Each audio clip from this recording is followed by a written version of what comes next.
Professeur Chérif, bonjour. Bonjour, Monsieur Hassan. Vous êtes chef de service pédiatrie au CHU Bnimsous. Professeur, qu'est-ce que c'est que l'hémophilie?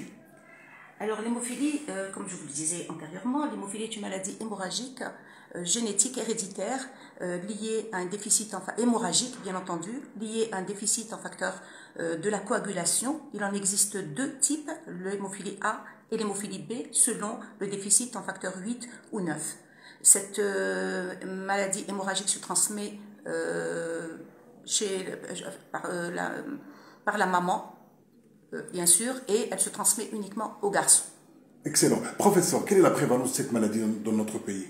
Alors, dans notre pays, approximativement, nous devrions avoir 3500 à 3800 patients hémophiles sur tout le territoire national, mais il faut savoir que nombreux sont les malades qui ne sont pas encore diagnostiqués quand ils vivent dans les contrées lointaines de l'Algérie. C'est important, professeur, de diagnostiquer précocement la maladie?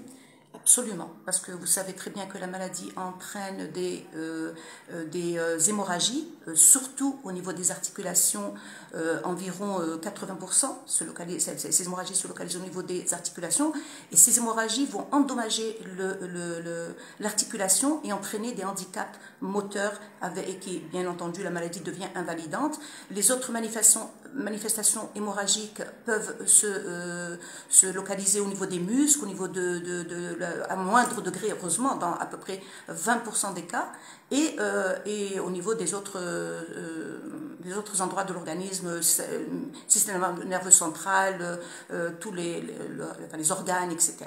Qu'en est-il des traitements, professeur? Est-ce qu'il y a des traitements aujourd'hui efficaces pour cette maladie? Alors, heureusement qu'actuellement, il existe des traitements efficaces. Ce sont des traitements substitutifs, puisque nous allons donner au patient ce qui lui manque, c'est-à-dire les facteurs qui sont déficients.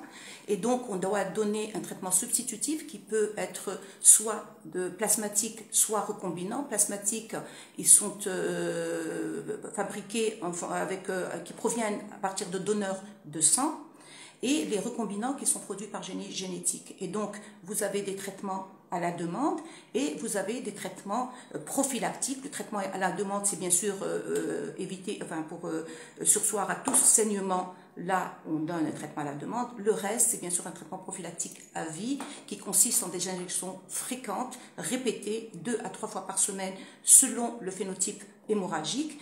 Et donc, ce traitement prophylactique, pour que les patients puissent adhérer, ils doivent être pris, ces traitements doivent être pris à domicile, c'est l'idéal.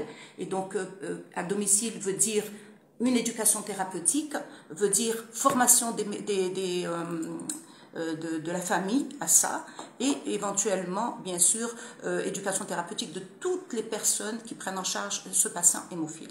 Parfait. Professeur, circoncision et hémophilie, quels sont vos conseils? Alors, les conseils de la circoncision, vous savez très bien que chez un enfant indemne de toute pathologie, la circoncision se passe normalement sans problème, mais chez un patient hémophile, la circoncision peut être dramatique. Pour cela, nous avons besoin de programmer la circoncision, de la programmer dans un milieu hospitalier avec une équipe expérimentée. Pourquoi au milieu hospitalier? Parce qu'on a accès aux facteurs pour substituer ce patient, et avec une équipe qui prend en charge ces patients, une équipe de pédiatres, de chirurgiens pédiatres, surtout expérimentés, et bien sûr pour éviter les hémorragies post-circoncision. Et donc elle doit être programmée et bien sûr préparée par toute l'équipe soignante. Elle doit se faire bien entendu sous anesthésie générale, ça c'est indispensable.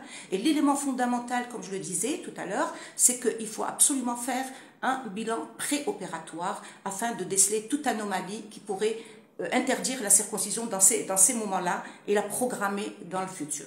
Professeur Chérif, merci beaucoup. Je vous remercie.